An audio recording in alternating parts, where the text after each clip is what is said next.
Okay, I am Stephen Perry. I'm a clergy member of the Dakota's Annual Conference, and my wife Marilyn here and I worship at Anoka United Methodist Church. We're gathered here tonight for the first of 4 nutshells, trying to give anybody who wants it a overview of Methodist Christianity. And tonight we're at unit number 1, or nutshell number 1, which is the origin story, meaning John Wesley and the people around him and his movement in the British Isles of the 18th century, and then later on in North America and eventually all over the world. What he believed, and how it all got started. And how I'm going to approach this with the biography of John Wesley, basically, and you have a handout in front of you that is a timeline for his life. And anybody who's watching this on video, suppose it would be easier if you did have the timeline, and if you're interested, I think you can probably call the church office and get a hold of the timeline. So for anybody else who watches this on video. Okay, then first of all, I'm going to give you an introduction to the family, the contemporaries, and successors of John Wesley that are included on this timeline. His parents were born in the 1660s. Samuel was his father. He was a parish priest at Epworth in England, and so you can see that John Wesley grew up in a parsonage home. And his mother, Susanna Wesley, was a very definite influence on John and all her other sons. I can't remember at the moment how many children she had, but it was up toward 14, 15, that area. Yeah, just and several of them, about 4 or 5, survived to adulthood. John, his brother Charles, there were some sisters. But Susanna was an influence not just because she was a mother to John, but also because she held devotional groups, very small groups, for devotional purposes in her home. And that was one of the basic, that led Wesley, I think that was the first primary influence that led John Wesley to organize the Methodist movement around small groups, because he never intended to separate from the Church of England, the established church in England, of which he was a priest and his father was a priest. He wanted to stay in the Church of England, but some of the things he did almost assured that there would be a split eventually by Methodists from the Church of England. But his movement that he started was really a movement of small groups that was intended to revive and renew Christian life inside the Church of England. And so that influenced his whole concept of how to organize a movement. John Wesley himself was born at Epworth in Lincolnshire in England. Lincolnshire is the name of a county in England. And he was the great organizer of the Methodist movement. Some of his contemporaries were Jonathan Edwards, whom you might have come across before in U.S. history.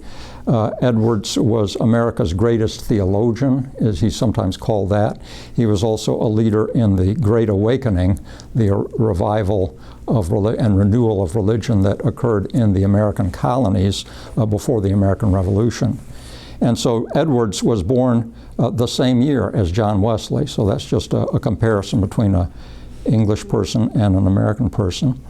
3 years later, Benjamin Franklin was born in New England, and he became really the unofficial printer for the Great Awakening in North America.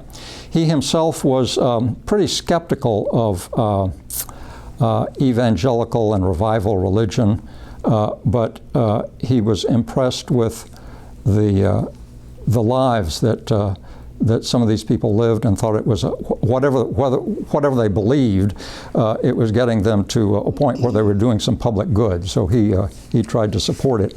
And in addition, of course, he made some money by selling sermons and other tracts connected with the Great Awakening. It was a stretch too, because he was somewhere between deism and agnosticism. Yeah. By no means toward what we would call the conservative side, maybe, of Christianity. So Benjamin Franklin was born about the same time. Charles Wesley, John's brother, was born about 4 years later. He was the great poet of the Methodist movement. In our United Methodist hymnal, he has, well, I haven't counted the number of entries, but it's on the order of 50. I think it's the largest number by any one author in our hymn book. But that is a small percentage of what he wrote thousands. I think it's close to 5,000 hymns. And they were not just the 2 or maybe 4 verses that we sing on a Sunday morning. Most of his hymns were 10, 18 stanzas. They're very long poems. But of course they didn't have, in those days, they didn't have donuts to look forward to after the Sunday service, so they had time to sing these long hymns. Another contemporary of John Wesley and Charles Wesley was George Whitefield. Whitefield was a preacher of revival in Britain and North America. He had several very successful preaching tours in North America, and is in any good history of the United States, you would come across his name for that reason. This was before the American Revolution ever took place, of course. He was a preacher of revival. He was also John Wesley's friend, but also John Wesley's opponent on the subject of Calvinism. Calvinism, if I can summarize it very briefly, was the system of theology and Christian life that derived from John Calvin, who lived in Geneva, Switzerland at the time of the Reformation in the 16th century. He lived a little bit later, or about the same time as Martin Luther. And his followers all over Europe wanted to emphasize the sovereignty of God, the grace of God in all things. They did not think it was possible for human beings to take any serious steps toward their own salvation. It was only by the grace of God that we could be brought back into a good relationship with God. And in the course of that, there were several what Wesley found to be unusual or even absurd beliefs that resulted, like the idea that only a few in the human race could be saved. Wesley didn't think that. He thought that God had graciously offered a good relationship to all people, or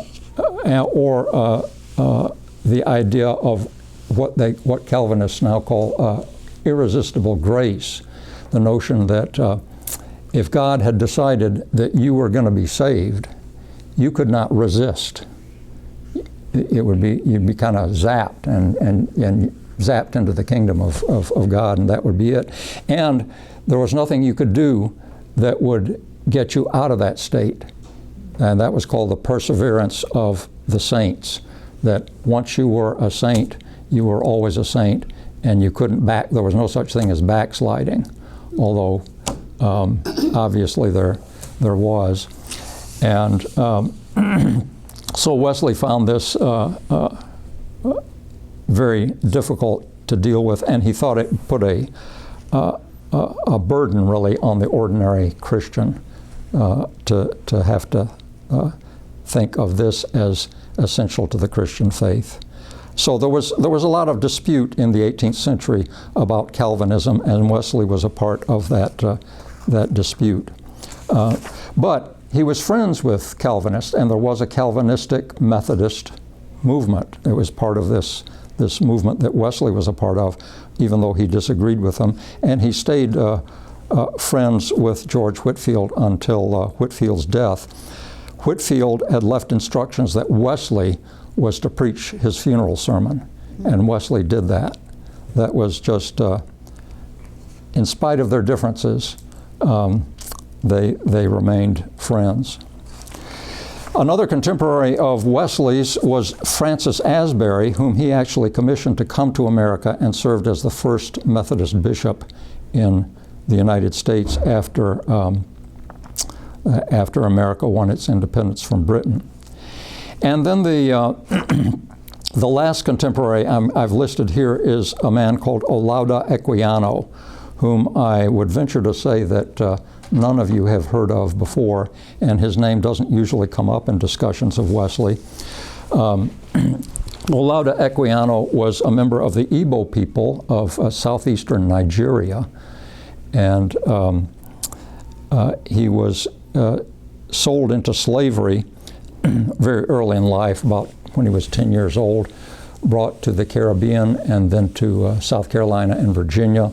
Eventually he figured out a way to buy his way out of slavery, although he was almost recaptured and re-enslaved several times. He ended up he became a sailor, really, and he signed up for a British polar expedition that explored one of the first explorations of the area close to the North Pole by sea. Just an extraordinary life. He became what would be closer to a Calvinistic Methodist than a Wesleyan Methodist in those days.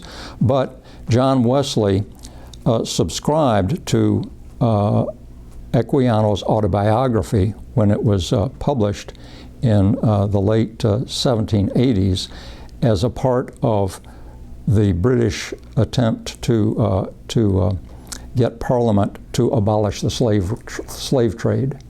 And Equiano's autobiography was a part of that whole effort, and Wesley paid money to subscribe and support the effort to print it. And it was one of the last books that Wesley read in his life, because it was published just within a couple of years of Wesley's own death. I think that's a very, very interesting point. John Wesley, you'll see below, visited Georgia and became what's now the state of Georgia, then the colony of Georgia, and became acquainted with American slavery, and then kept in touch later on with Africans and slave traders who came to Britain. He was very much aware of that issue. And a last point about Equiano is that, do you know the Baiwala School project that this congregation has supported? Well, that's in Sierra Leone.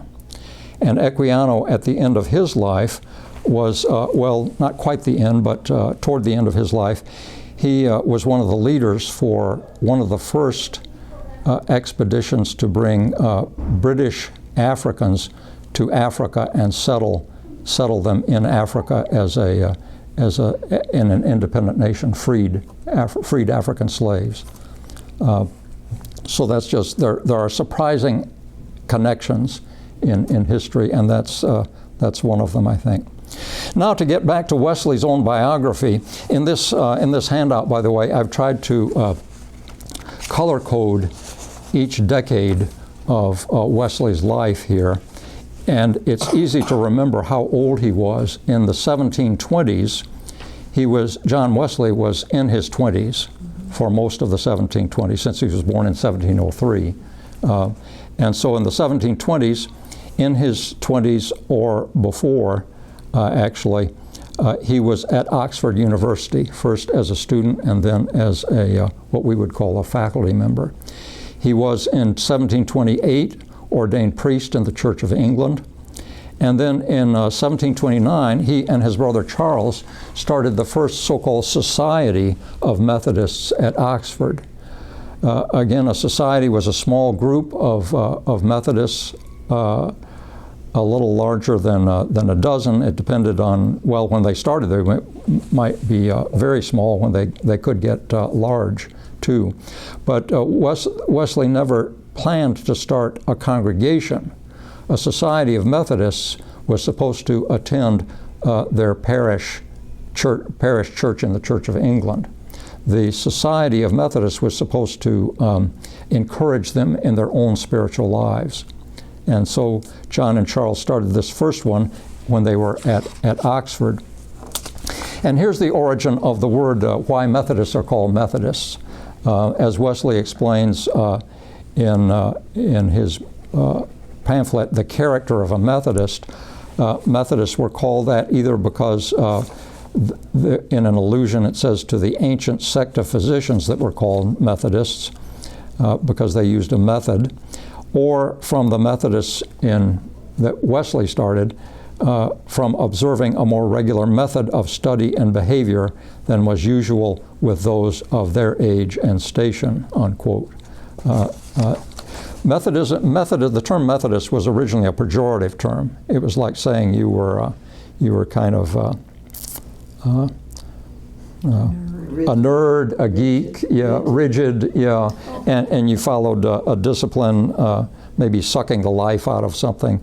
But this was another aspect of John Wesley's ability to organize people, and he kept them involved in the societies and other small groups.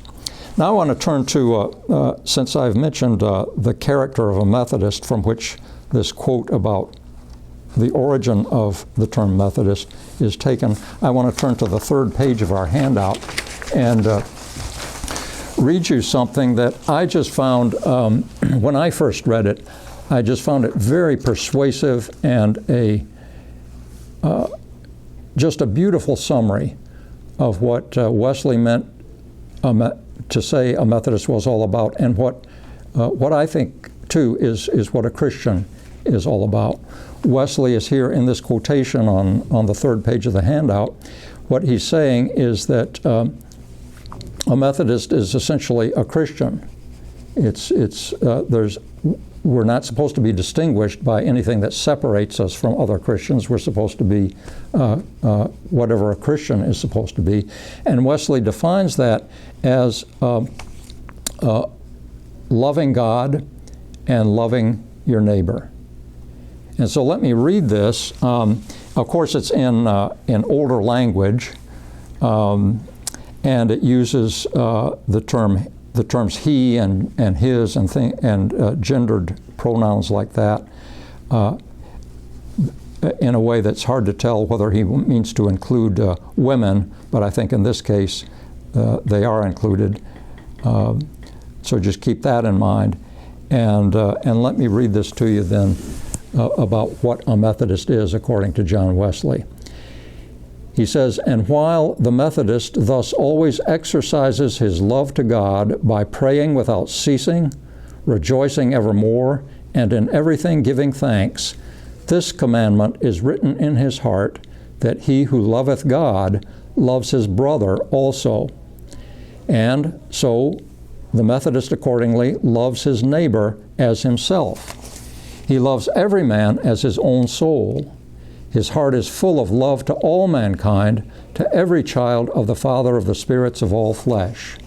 That a man is not personally known to him is no bar to the Methodist's love.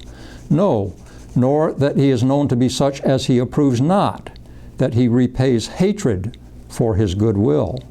For the Methodist loves his enemies, yea, and the enemies of God, the evil and the unthankful.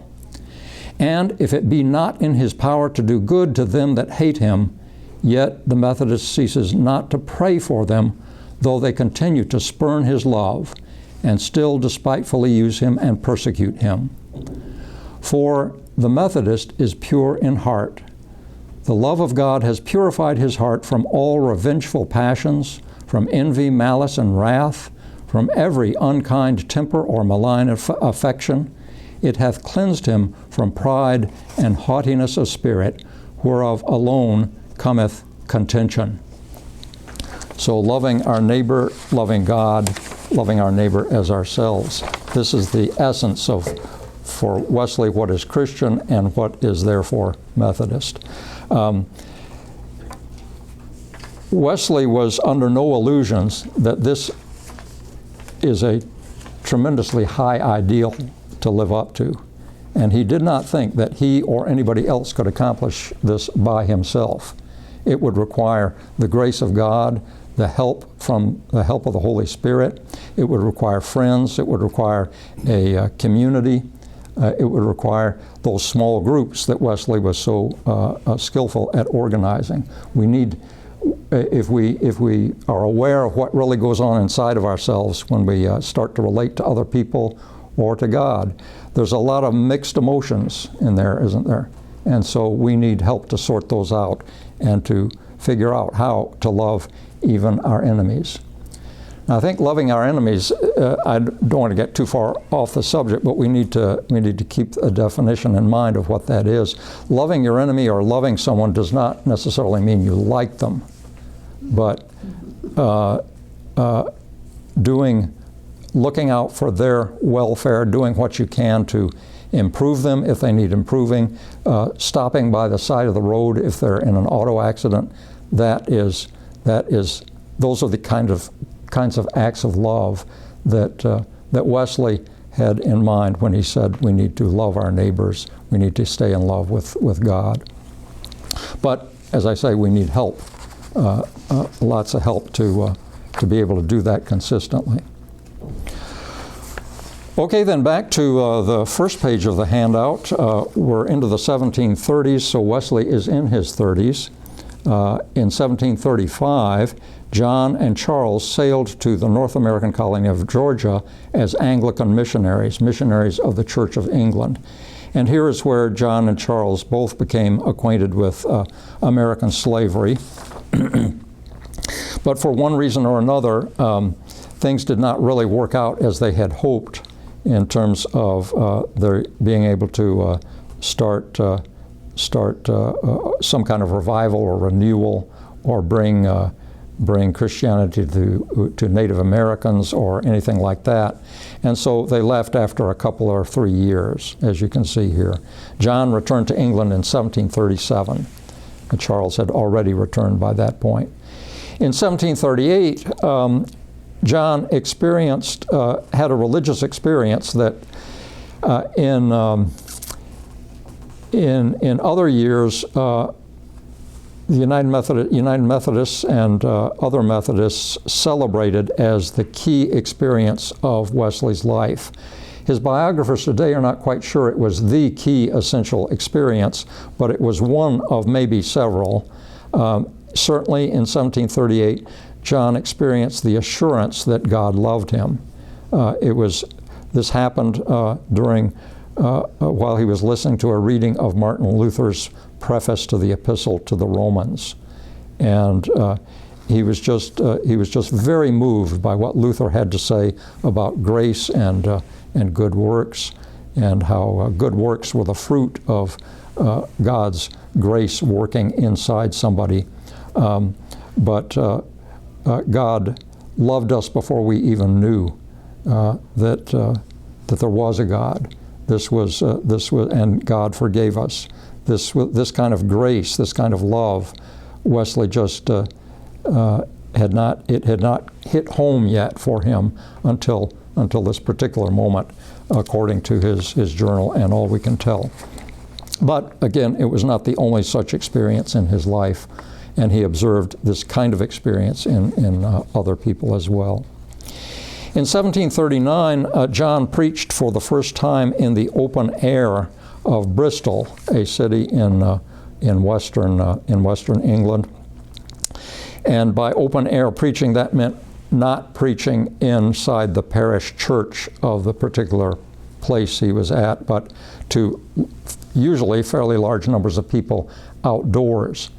And this was one of the things that offended the authorities of the Church of England. That it was an invasion of the parish priests' rights and responsibilities to have another priest of the Church of England come and preach out of doors. But Wesley did that, and so did his friend George Whitefield. And this year, 1739, was one beginning of the Methodist revival in England. And it was about the same time the Great Awakening began in America, another renewal or revival of religion in British North America. Do any of you have roots in the Evangelical United Brethren Church? which was part of the became part of the United Methodist Church in 1968. Well, that denomination originated in Germany and in a similar movement of church renewal in the 18th century, 17th and 18th centuries, called Pietism. And again, it was focused on small devotional groups who helped each other try to live the Christian life. Several renewal movements like this occurred around the world in the 18th century. Now, turning the page, we come into another decade of Wesley's life when he was in his 40s, which was about the decade of the 1740s. Wesley was involved, along with George Whitefield, in establishing and managing schools in Kingswood, which was a place near Bristol, schools for children of coal miners and others. And this is an example of what we today might call holistic ministry that addressed not just the narrowly defined spiritual needs of someone, but also their educational, health care, and other needs, and doing that as an act of devotion to God. So that's something that may come up again in these four nutshells, is probably will come up, a religion of social concern, of holistic ministry, of caring for all the needs of the people we encounter. It was in 1742 that Wesley published The Character of a Methodist that I quoted from just a few minutes ago, that focused on loving God and loving neighbor as the central, as the essentials of Christianity and Methodist Christianity. And this also had the implication that we are really opposed to separating from other Christians. We are trying to find common ground with other Christians, common ground with everybody, in fact, where we can.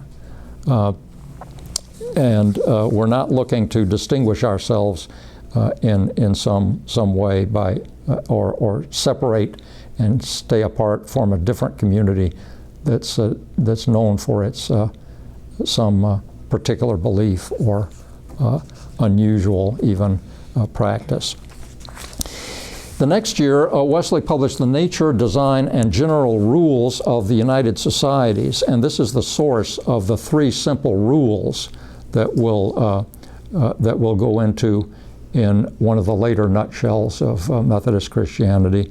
The three simple rules are: do no harm, do good, to as much good as you can to everyone at all times, and then finally stay in love with God and attend on the ordinances, the so-called ordinances of God, which means the means of grace, the many ways that God has given us to stay in love with God and each other.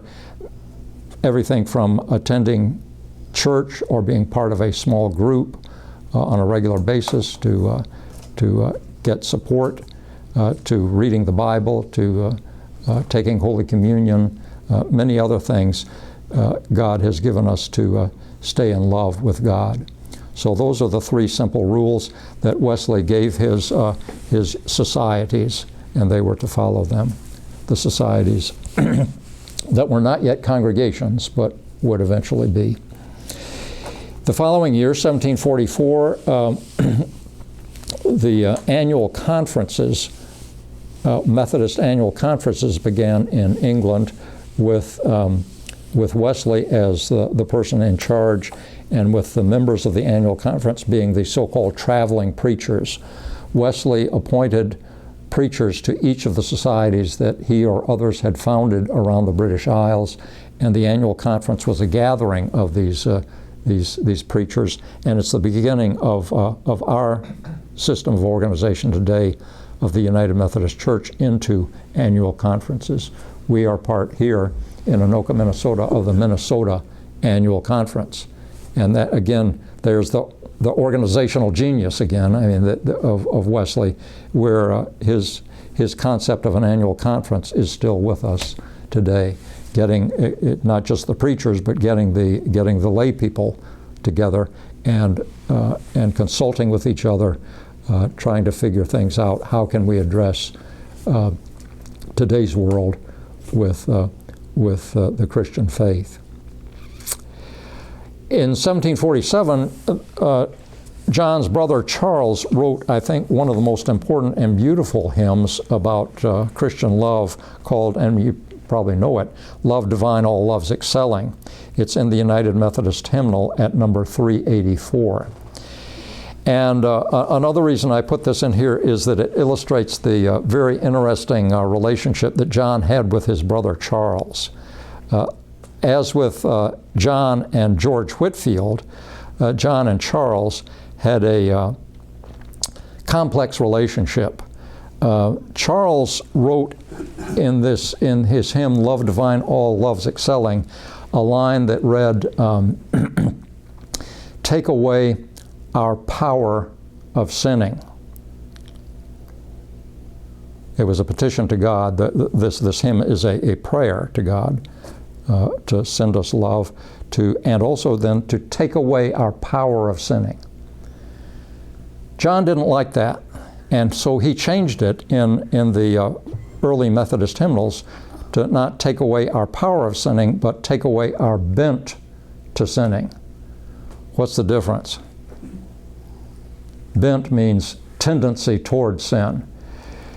John Wesley's conviction was that God would never violate the freedom that God has given us to choose in spiritual life, to reject God or to love God, and so or to love to be unkind to our neighbors or to love our neighbors, and so excuse me. So because of Wesley's understanding of human freedom as a gift of God, he wrote, take away our bent to sinning, because God would never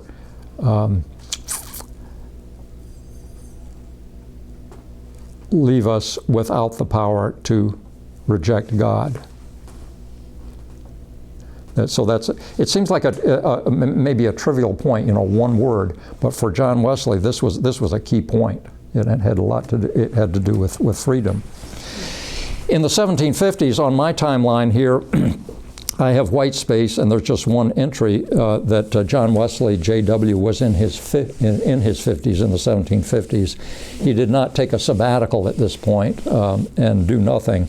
I just don't have anything in particular to highlight about that period in his life. We could find out, though, because John kept a massive journal, and so he did lots of things, and they're recorded in his journals. Now I'm skipping then to the 1760s, when John Wesley was getting what even we would consider maybe a little bit old. And in his 60s, there was a big debate over Christian perfection or Christian love. Was it possible to become perfect in love in this life? Was it possible that the gift of love could be so perfected and developed in any one human being that that person would love as God loves? Wesley thought it was, although John Wesley never claimed that he himself had achieved this, but he had observed it, he thought, in other people from their testimony about the Spirit of God and the Spirit's work in them, and he believed it was possible. But there were others who thought that this was heresy. This was and that it was not possible. There was a big debate at this point about that in several pamphlets and books. In 1763, another event in Wesley's the history of Wesley's organizational skills.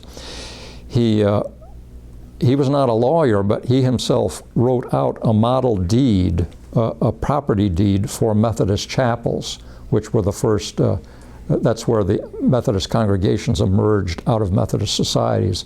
These societies started owning property where they gathered, because they were large enough and could sustain a meeting house. And Then you had the whole question of property that had to be dealt with. How do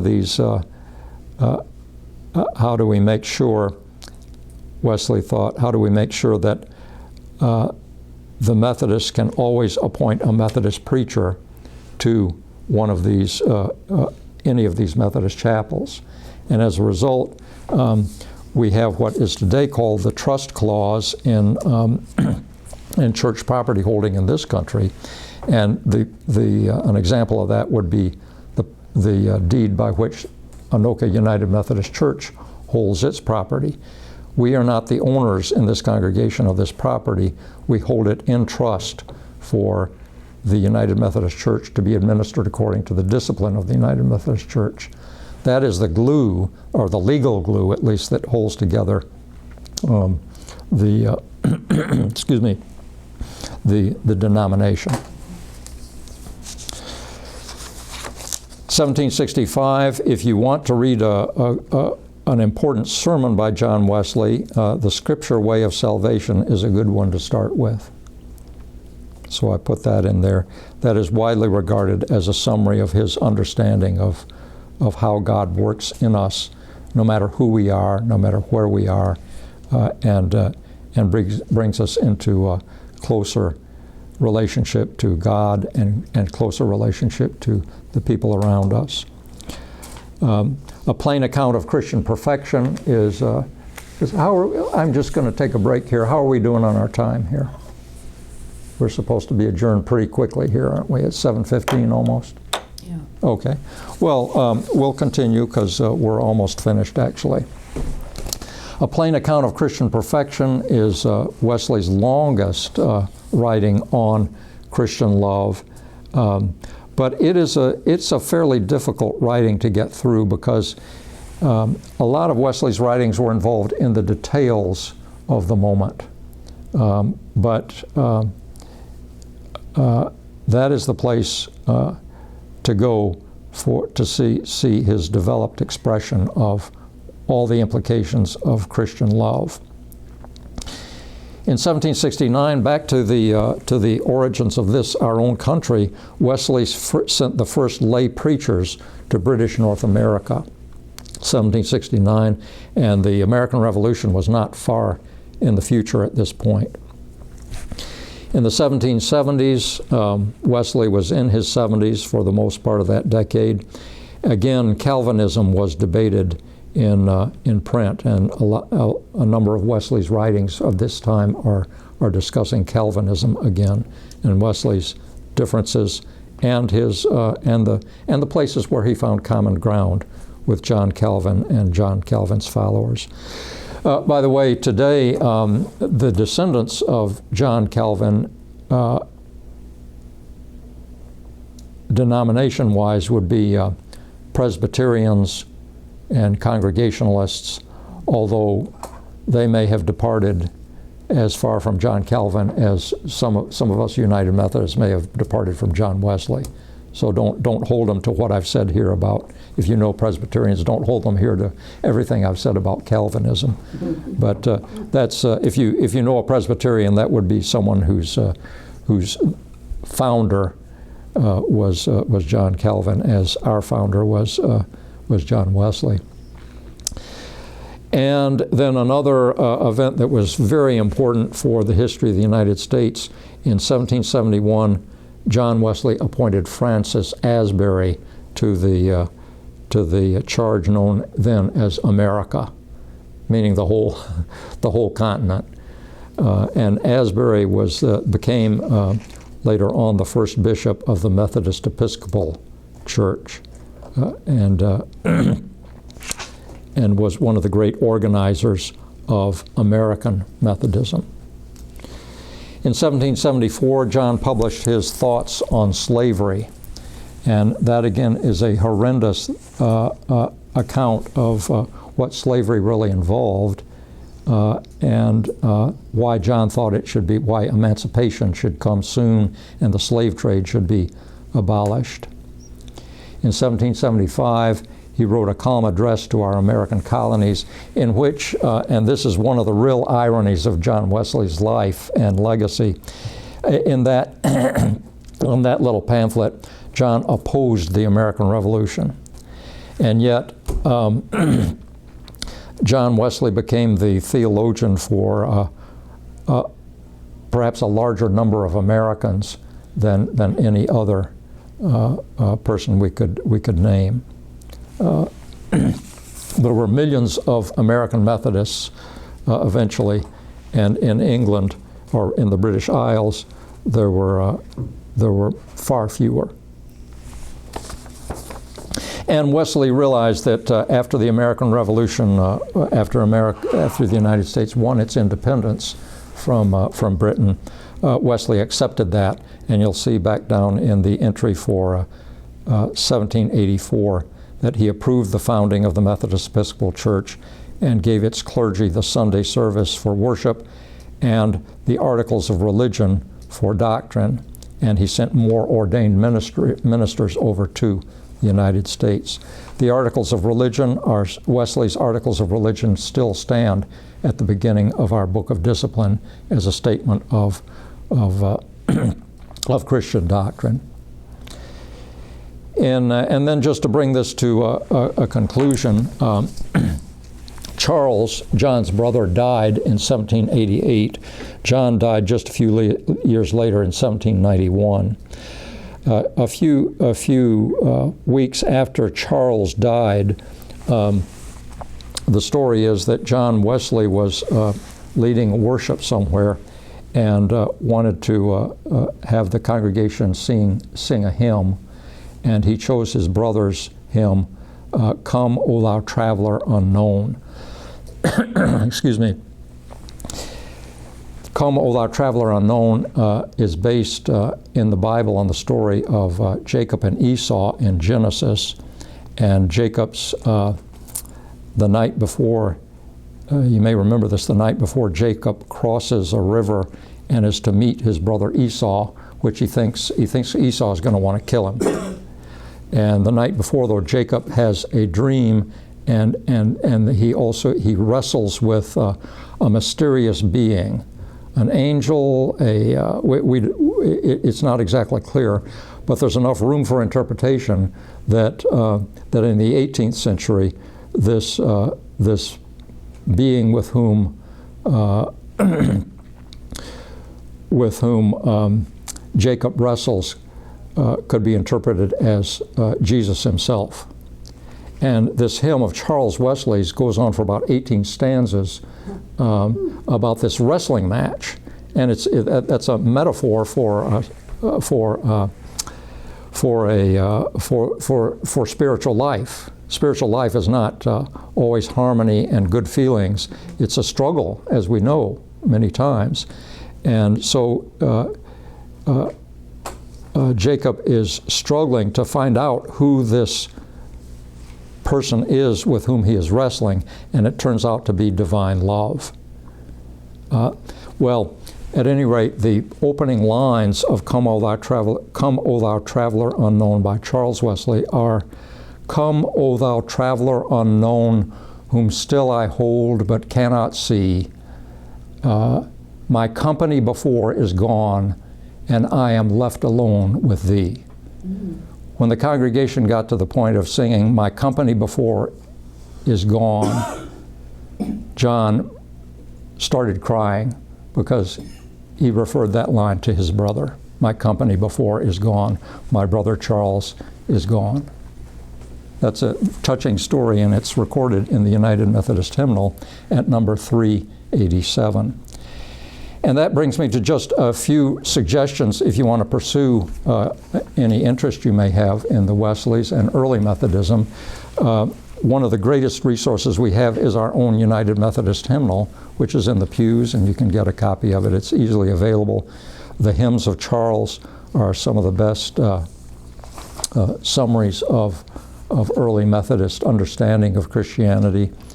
And the hymnal itself is organized as a series of hymns about the major topics of Christian theology.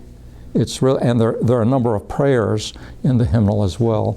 It's just really a very good resource for spiritual life, and it could be used a whole lot more than I think it is for personal growth in the spiritual life. The best modern biography of John Wesley is by Henry Rack. It's called Reasonable Enthusiast, John Wesley and the Rise of Methodism.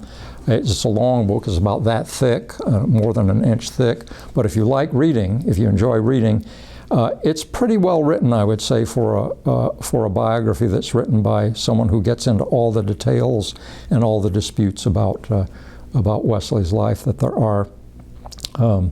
And it's reliable. It's well researched, too, well documented. And there are a couple of other things there. The Cambridge Companion to John Wesley and the Works of John Wesley. This is a huge monument to modern scholarship of Wesley. It's about, I can't remember, about 30 volumes when it's finished, and it hasn't been finished yet. If you do get interested and read all 30 volumes, call me in 10 years and tell me what you thought. Okay, I think that's the summary. We'll let that continue to roll and see if you have any questions or anything you want to raise. We are at the end of our time, but if anyone who wants to stay, I'd be glad to see and visit with.